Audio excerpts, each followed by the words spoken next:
Hello guys! Pakitaan ko kayo ng tatlong klase ng luto ng tilapia. Di ba?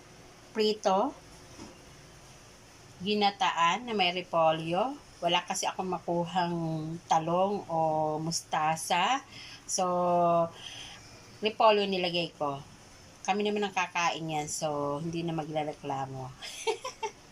Tapos ito naman, sarsyado. Sarsyadong may pulang itlog. Ayan. Buo yung pula niya. So, ayan. Ito po ay ulam ko. Sabi ko, gusto ko mag-ulam ng ginataan. Tapos ito naman, sa asawa ko, sarsyado. And sa apo ko, prito. Nakain siya ng isda basta prito. So, ayan. Yan pa ang tatlong klase ng luto ng ating tilapia.